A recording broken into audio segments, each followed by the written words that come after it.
लखनऊ से मैं हूं अमन, वीओ इंडिया के लिए। आजकल फ्रॉड करने के नए नए तरीके आ रहे हैं। बात है लखनऊ एसजीपीजीआई की assistant professor doctor Ruchika Tandon की। डॉक्टर रुचिका टंडन को एक कॉल आता है, सामने वाला शख्स अपने को पुलिस ऑफिसर बताता है और कहता है कि डॉक्टर रुचिका टंडन के मोबाइल से मनी लॉन्ड्रिंग हुई है और उन्हें जांच के लिए डिजिटली अरेस्ट किया जा रहा है। डॉक्टर रुचिका टंडन इन बदमाशों के झांसे में आ जाती हैं और वो उन्हें 7 दिन तक डिजिटली अरेस्ट रखते हैं। ये बदमाश पुलिस ऑफिसर, सीबीआई ऑफिसर और जज बनकर डॉक्टर रुचिका से बात करते हैं और उनके अकाउंट से अपने अकाउंट में लगभग 3 करोड़ रुपए ट्रांसफ़र करा लेते हैं।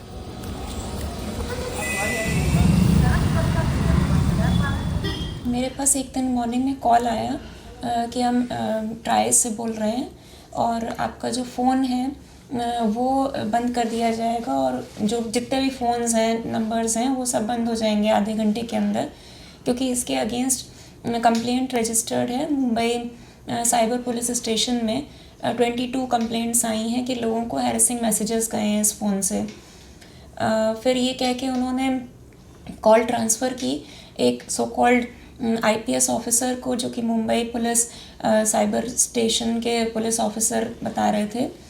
और उन्होंने कहा कि इसके अलावा एक और केस है कि जो आपका इसी फ़ोन से लिंक्ड जो बैंक अकाउंट एक है मुंबई में, उससे मनी लॉन्ड्रिंग हुई है और वो उसका जो मनी है वो इलीगल एक्टिविटीज़ के लिए इस्तेमाल किया गया है। तो इसके लिए हमें फ़िज़िकली अरेस्ट करने के ऑर्डर्स मिले हैं और अगर आप मुंबई नहीं और केस भी चलेगा, तो अगर आप मुंबई नहीं आ सकते हैं तो फिर हम यहाँ पर डिजिटल कस्टडी में रख सकते हैं। और ये कह के फिर उन्होंने एक कि लेकिन इस दौरान आपको स्काइप डाउनलोड करना रहेगा और व्हाट्सएप कॉल पर कनेक्टेड रहना है। तो एक उन्होंने फ़ोन परचेज़ करवाया और फिर उससे कहा कि मतलब जब तक बेल नहीं होती, जब तक केस चलता है, तब तक उसी से जुड़े रहना है। फिर उन्होंने over next few days case चलाया सो कॉल्ड कोर्ट में और फिर कहा कि जो सरकारी अकाउंट में आपको अपना, अगर आपने नहीं किया है ये काम, तो फिर आपको अपना जो जितना भी अकाउंट्स में पैसे हैं उसका उसकी इन्फॉर्मेशन देनी है और वो पैसा ट्रांसफ़र करना है कुछ सरकारी अकाउंट में। और ओवर नेक्स्ट 6 to 7 डेज़ मैंने और मदर ने जो पैसा है वो ट्रांसफ़र किया फिर उनके अकाउंट्स में। अलग अलग अकाउंट्स वो बताते थे और उसमें पैसा ट्रांसफ़र करने को बोलते थे। फिर एक सीबीआई के ऑफिसर बने हुए थे, राहुल गुप्ता नाम बताया था उन्होंने, उनसे बात होती थी।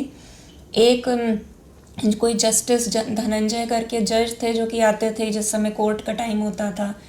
और इसके अलावा जो नाइट टाइम या और भी बीच बीच में कोई एक लेडी से भी बात होती थी। उनकी जो उनका लोगोज, उसमें सीबीआई के लोगोज आते थे बने हुए, अपना नाम और आईडी नंबर बताते थे, बैज नंबर, और फिर उसके बाद ही जो भी कुछ वो जब भी आते थे ये सब कुछ अपने बारे में बताते थे। जो कोर्ट के नोटिसेस भेजते थे उनमें भी जो कोर्ट की स्टैम्प्स होती थी उनके सिग्नेचर्स होते थे लोगों के, और सीबीआई की जो वाटरमार्क भी होता था जो पेजेस वो भेजते थे। तो और प्लस इस वजह से उन पर डाउट नहीं हुआ और उन्होंने ये भी कहा था कि किसी से डिस्कस नहीं करना है क्योंकि ये this is a matter of national secrecy. तो अगर किसी से आप डिस्कस करते हो तो डिस्कस करने के लिए 3 to 5 years का प्रिजन है, अगर नहीं भी कुछ ऐसा इन्वॉल्वमेंट है, और अगर इन्वॉल्व हो तो फिर 20 to 30 years का जो भी उसका पनिशमेंट है। तो इसमें कोर्ट में केस भी चला ऑनलाइन सो कॉल्ड? जी। अच्छा। तो पूरा मतलब 2-3 उनमें अलग अलग दिन पर जज आते थे और वो प्रॉपर मतलब वाइट ड्रेस में भी इंस्ट्रक्शंस थे कि वो पहन के और खड़े होना होता था जब जज आते थे, और पूरा वैसे ही बातें होती थी, पूरी सारी आवाज़ और सब पूरा एक केस की तरह आता था। एक कोई नोटरी से कह के वो अकाउंट्स भी देते थे, उसमें थोड़ा टाइम भी लगाते थे, फिर कि वो प्रिंट करके मतलब जो भी मुझे इंस्ट्रक्शंस भेजते थे कोर्ट के नोटिसेस, उसमें भी समय लेते थे थोड़ा सा। तो पूरा माहौल एग्जैक्टली वही लगता था जो कि एक्चुअल बहुत कोर्ट real। की प्रोसीडिंग्स हो रही हो। जो 7 डेज आप डिजिटल अरेस्ट रही, वीडियो कॉल से जैसे आप कह रही हैं जुड़े रहते थे, कितने देर जुड़े रहना पड़ता था वीडियो कॉल पर? वो तो कॉन्टिन्यूसली उन्होंने सर्विलियंस मतलब सर्विलियंस का नोटिस एक भेजा था। अच्छा। तो उसके हिसाब से या तो स्काइप कॉल ही रहती थी, रात भर वो चलता रहता था, कैमरा सामने रखना होता था और किसी भी एक्टिविटी में।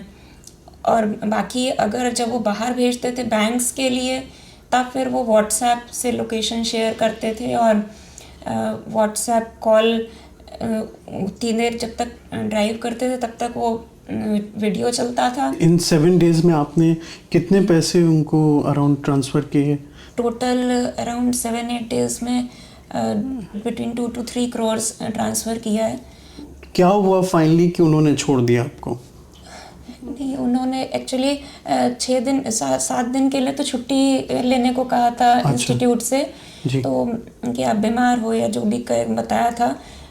तो उसके बाद जब मैं फिर उन्होंने ये कहा कि अब आप जा सकते हो, अपना काम कर सकते हो, पर उन्होंने मुझे बेल तो अभी तक भी नहीं दी थी। अच्छा। मतलब जब ये सब कुछ हुआ, दे सेड कि अभी जब क्योंकि आप एक मेरी कुछ बच गई थी, कुछ पॉलिसी वो आ नहीं पाई थी, अभी उसमें टाइम लगता है जी।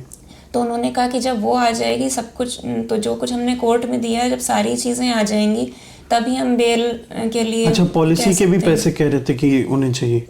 हाँ, नहीं, कुछ तो उन्होंने करवाई ली थी। अच्छा। पर जो एक आध कुछ बच गई थी उसके में टाइम लगना था आने में। तो इस वजह से वो, क्योंकि मैं पूरा ट्रांसफ़र नहीं कर पाई फुल अमाउंट, और वो फिर कह रहे थे या तो आप लोन ले लो, कुछ 8 लाख का कि कितना मुझे लोन बता रहे थे कि उतना आप लोन ले लो, क्योंकि मेरे पास पैसे बच नहीं रहे थे मतलब फ़ी डिपॉजिट करने के और बिल वगैरह के।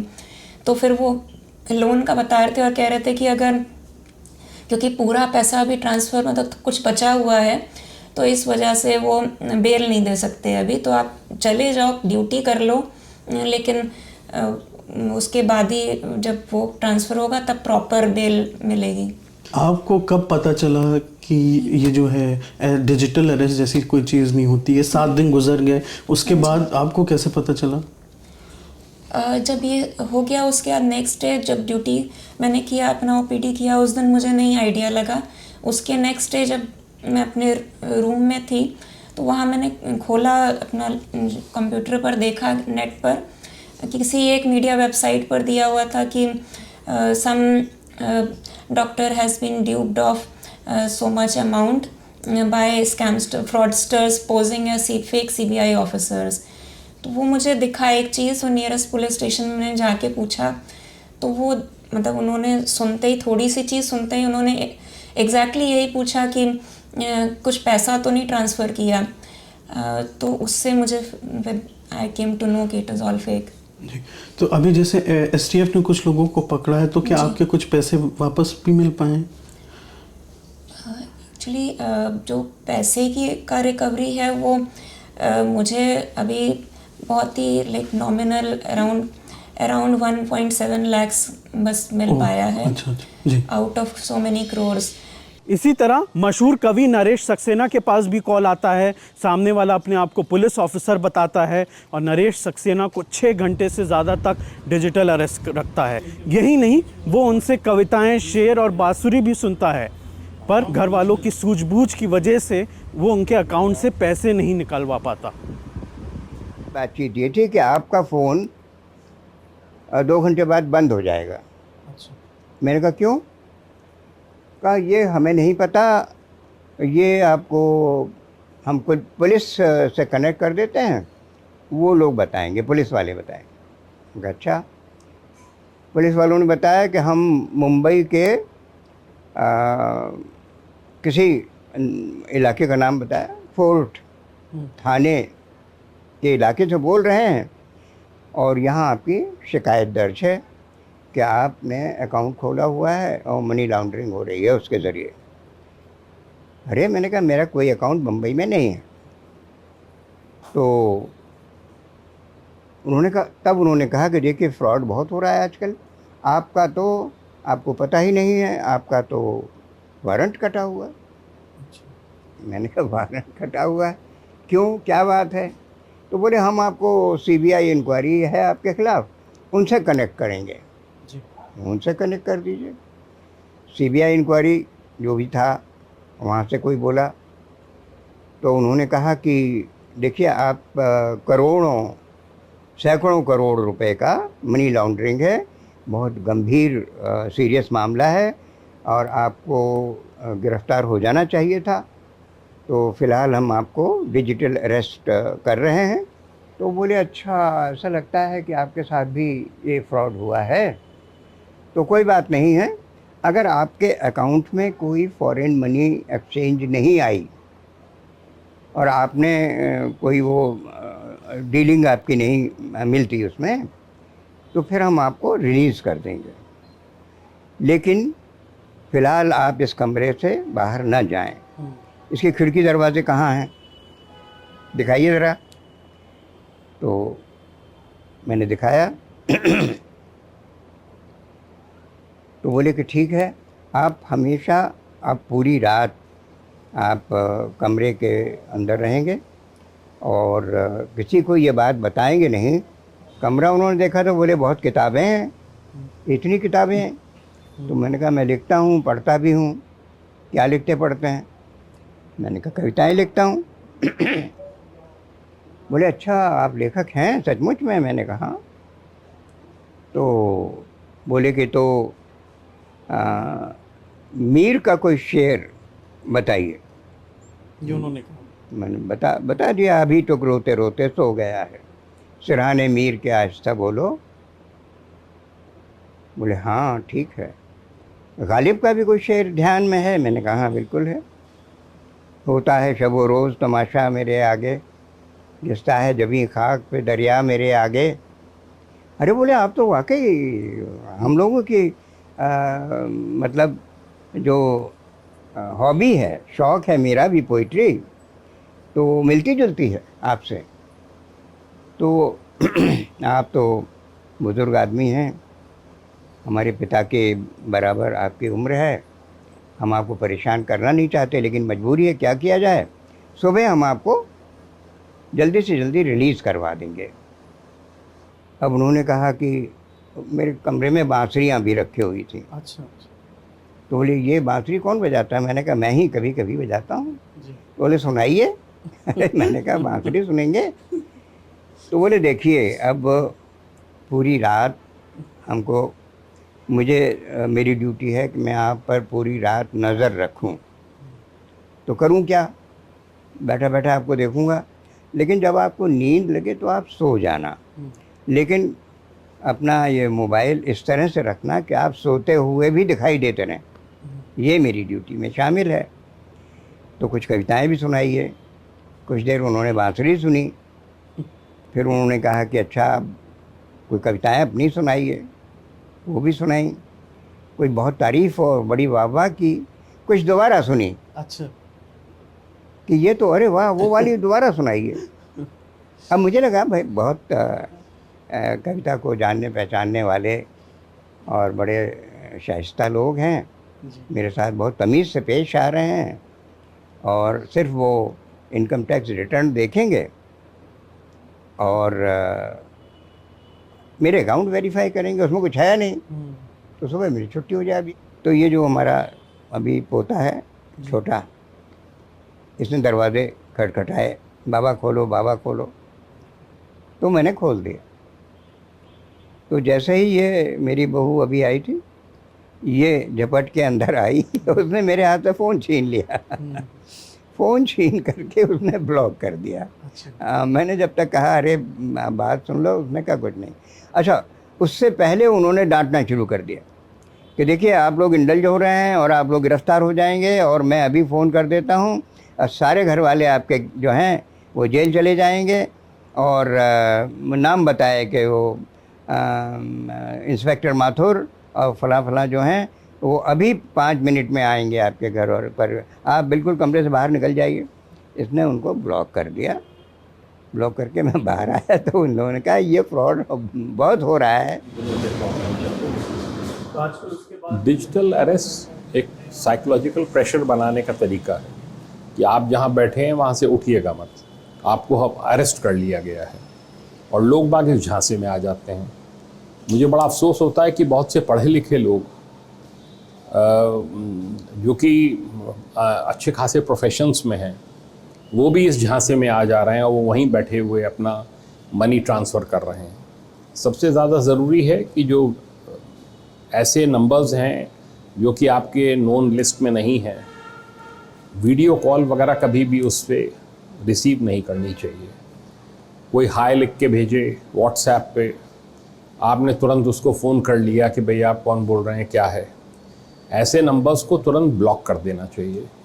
कोई कहे आपका बैंक अकाउंट हम सीज़ होने जा रहा है, आप ये तुरंत बताइए, डिटेल्स दीजिए, बिल्कुल ऐसे कॉल्स को एंटरटेन ना करिए। बहुत से हब्स डेवलप हो गए हैं, पहले जामतारा वगैरह था, अब तो नूह है, मथुरा है, भरतपुर है, पता नहीं कितनी जगह इसके हब्स डेवलप। और हो सकता है जो कॉल आपके पास आ रही हो कोई फॉरेन कंट्री में बैठा हो, नॉर्थ कोरिया में बैठा हो, इंडोनेशिया में बैठा हो, वो ऐसी कॉल कर रहा हो। इसको जैसे इतने बड़े पैमाने पे हो रहा है आजकल, आप जिससे भी पूछिए वो कहता है हमें भी कॉल आया कॉल था, आया हुआ था। और सबको अलग अलग तरीकों से कॉल आती है, वजह से आ रही। तो इसको रोकने का आपको क्या लगता है कि एडमिनिस्ट्रेशन क्या कर सकता है? अब ये तो इसके लिए साइबर पुलिस स्टेशंस खोले जा रहे हैं हर ज़िले में। मैंने पहले भी इसके लिए कहा था कि उसके लिए जो एथिकल हैकर्स होते हैं उनको अच्छी मोटी सैलरी के ऊपर उनको हायर किया जाए और पुलिस वालों को उनसे ट्रेनिंग दिलवाई जाए। ये नॉर्मल पुलिसिंग का काम नहीं है, नॉर्मल पुलिसिंग से इसको कंट्रोल नहीं कर पाएंगे। एथिकल हैकर्स वगैरह जो हैं, जब उनको 4-4, 5-5 लाख रुपए महीने की सैलरी पे एंगेज किया जाएगा और थानों में उनको लगाकर और उनसे आगे फोर्स की ट्रेनिंग कराई जाएगी, तब जाके जो है फोर्स ट्रेन हो पाएगा और तब इसमें इस टाइप के केसेस रजिस्टर हो पाएंगे।